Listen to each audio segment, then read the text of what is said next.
Hello everyone, hope you're doing well. I thought today we would have a look at the naval suggestions for the pasta developers for January of 2025. There's a bunch of really cool ones here, and I'm super looking forward to sharing them with you. So, as always, if you enjoy the content, make sure to subscribe. Let's get started. The first vehicle is a heavy cruiser for America. It is the USS Salem. This was the third and final Des Moines-class cruiser. It was ordered in 1943, launched on the 25th of March, 1947, and commissioned on the 14th of May, 1949, making her the final heavy cruiser to be commissioned into any navy, basically 4 months after the Newport News, which was commissioned in January of 1949. The Des Moines class of heavy cruisers was derived from the Oregon City class, which were in turn derived from the Baltimore class. The Oregon cities would combine the two funnels of the Baltimores into one large funnel and replace the superstructure. These modifications were intended to improve the arcs of fire for the AA guns, and the Des Moineses would retain this layout. On the inside, the Des Moines were longer and heavier than the Baltimores or Oregon cities, possessing more advanced machinery and the autoloaders for their main guns. The new 8-inch Mark 16 main guns and their autoloading mechanisms allowed a rate of fire of up to 8 shots per minute per barrel, amounting to 24 shots per minute per turret. The ship carrying 3 triple turrets. The autoloaders could support any elevation in theory, allowing the main guns to have limited anti-air capability, the guns only elevating to 41 degrees. The Mark 16s also used cased ammunition, a side effect of being autoloaded. While the 6 twin 5-inch Mark 12s were unchanged, much of the small gun anti-air was changed to 12 twin 3-inch Mark 33s, considered superior to other ships' quad 40mm. For the USSR, we have the Azov, which was part of the Azov-class river monitors. Going into the Second World War, the Soviet Union understood that controlling the Danube River would be key to military success in the region. They already possessed a number of armored river gunboats and monitors, and would only increase that number as the war went on, with new classes being developed throughout the conflict. They were, of course, not the only nation to fight for control of the Danube, nor the only nation with powerful armored monitors patrolling it. Romania had some of the most powerful river monitors of the time in the Brătianu class, a class of 4 river monitors originally laid down in 1907. Suffice to say, by the 1940s, the Brătianu class had proved itself to be highly capable, seeing combat in the Second Balkan War, the First World War, and now being pressed back into service with new weapons for the Second World War. The 4 ships of this class would serve alongside a number of other river monitors in the Romanian Danube fleet, shelling enemy coastal positions, ferrying troops and supplies, and fighting enemy Soviet vehicles. However, by 1944, things were not looking good for Romania. The Soviets had moved in and taken over the government, resulting in the large amounts of Romanian equipment being transferred into Soviet hands. This included, among other things, all the remaining Romanian river monitors, where several had been damaged or sunk. 5 assorted monitors of different classes were then collected and rearmed, being turned into the new ad hoc Azov class. Each one was renamed to have a Soviet name: Azov, Mariupol, Berdyansk, Izmail, and also Kerch. These monitors served in Soviet naval hands for several years before being returned to Romania in the early 1950s. Of the 5 Azov-class monitors, only 2 were the Brătianu class, the Azov and the Mariupol. The Azov herself, like all her sister ships, remained relatively unchanged when put into Soviet service. The main armament, armor, propulsion dimensions, and layout all remained the same. What did change, however, was the anti-aircraft armament. The Brătianu class had gone through significant modernization, with Romania over her 4 decades of service prior to this, and by 1944, her main armament consisted of 3 120mm Skoda Bofors L-50 Mark IV naval guns in 3 single turrets. 2 were positioned on either side of the bow, while the third was centered at the stern, with a range of over 19 kilometers. These guns were extremely powerful and capable of destroying anything they were likely to encounter.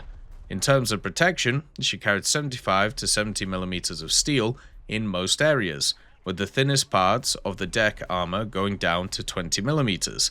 This protected her from all but the most potent armor-piercing shells. For propulsion, she had a pair of Yarrow boilers feeding 2 triple expansion steam engines driving 2 propeller shafts. This gave a combined output of 1,800 horsepower and a leisurely top speed of 15 miles per hour. While initially somewhat tall and bulky, by 1944, much of her superstructure had been cut down.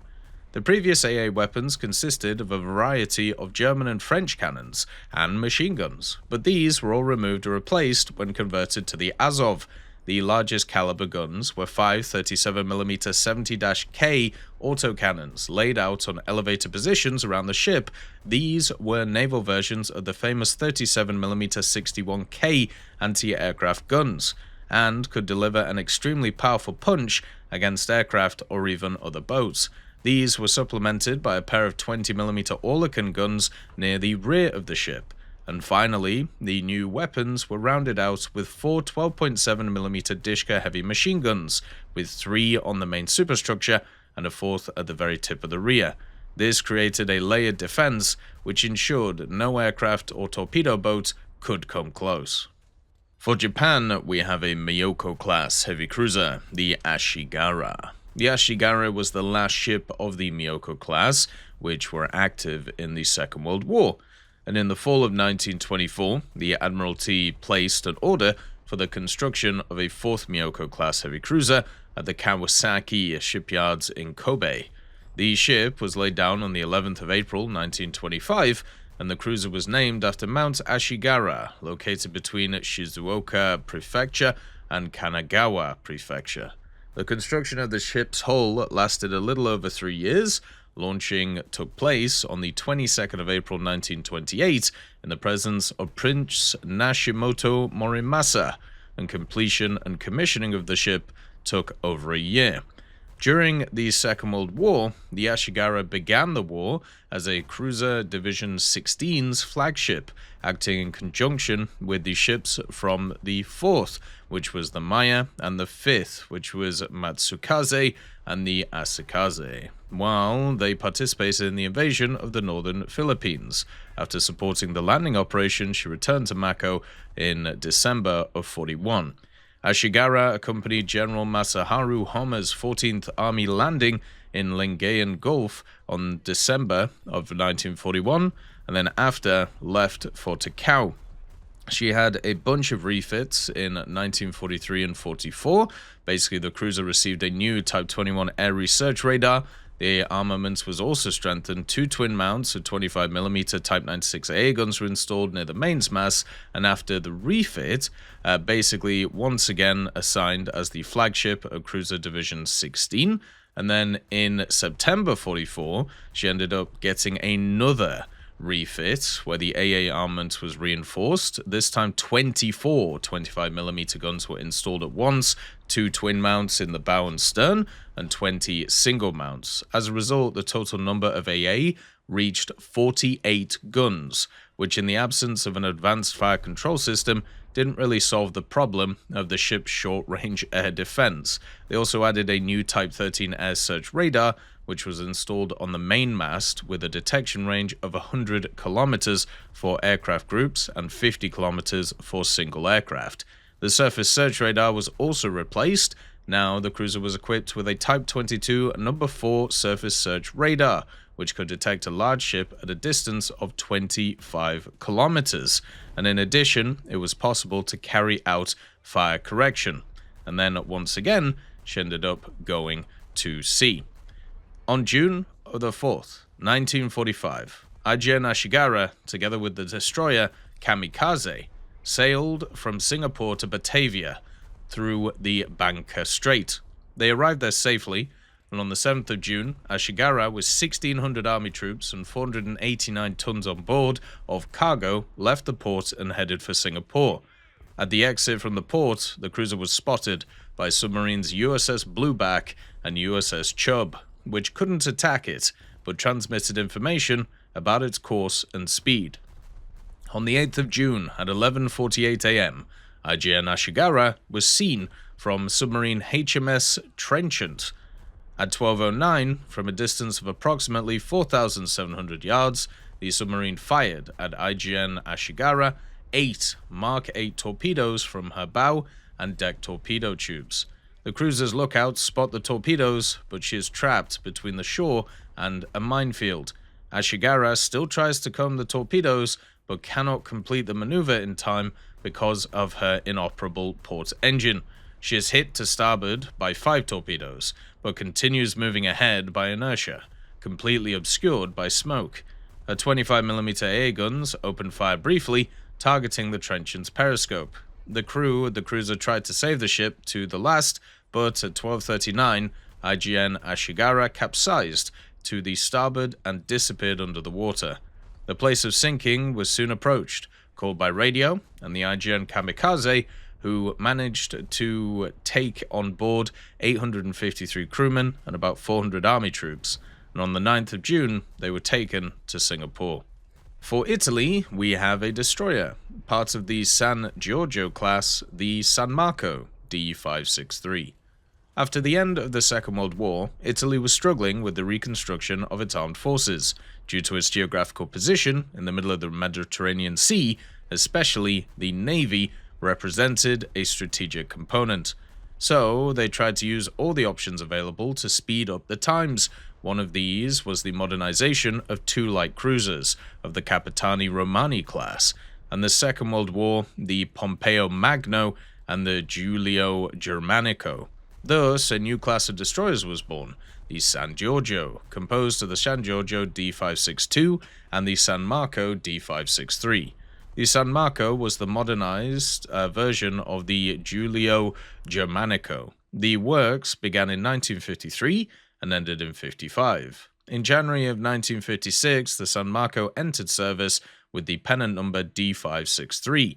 Reconstruction work saw the removal of the 8 135mm guns and replaced with 6 127mm guns in 3 twin turrets, 1 forward and 2 aft. A triple Menon Lanciabas was added in place of the second bow turret, while the anti-aircraft armament saw the removal of the 8 Breda 37mm guns and 8 20mm machine guns and replaced them with 20 Bofors 40mm guns in 4 quadruple mounts and 2 twin mounts, 2 depth charger discharge rails and 4 depth charger projectors were also added, and the following electronic systems were also added: a SG-6B navigation radar, an AN/SPS-6 air surveillance radar, an AN/SQS-11 sonar, and a US Mark 37 fire control center with a dedicated Mark 25 radar.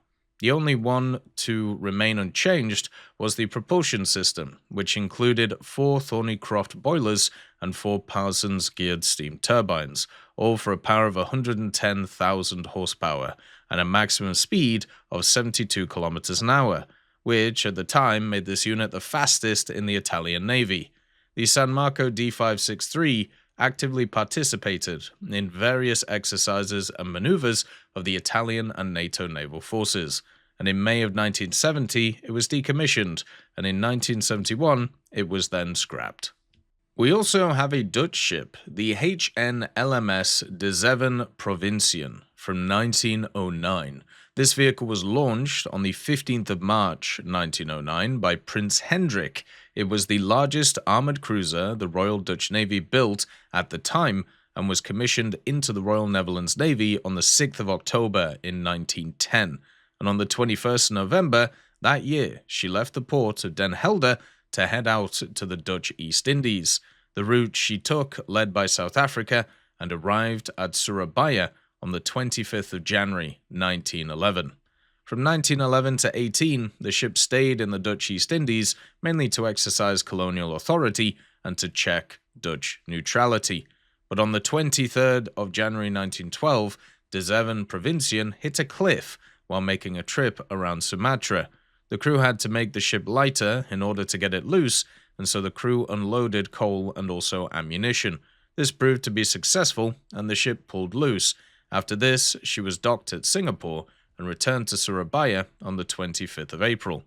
In the final stages of the First World War, the ship was used mostly as an escort vessel. The Netherlands was neutral during this war, and on the 4th of April, Zeven was escorting 4 passenger ships together with another Dutch panzer ship, the HNLMS Koningin Regentus. The ship was also intercepted by 2 other warships, and the passenger ships were confiscated by the British and also American naval forces. After 8 years in the Dutch East Indies, the ship left on the 20th of November 1918, going from Tanjung Priok through the Panama Canal and by New York to Den Helder. She arrived on the 1st of April 1919 and then left for Amsterdam to have some major maintenance that would last 2 years.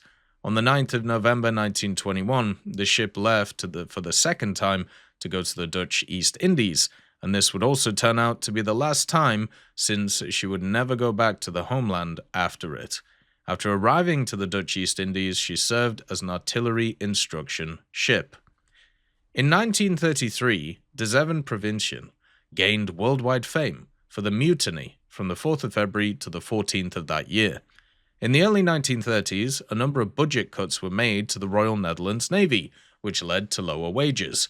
Furthermore, the native crew members on the Dutch warships felt inadequate because they had much lower status on board than the European crew, and therefore received a substantially lower fee while they had the same responsibilities. Moreover, at the time, a hostile climate prevailed within the Royal Navy because of the enormous hierarchical gap between officers and men.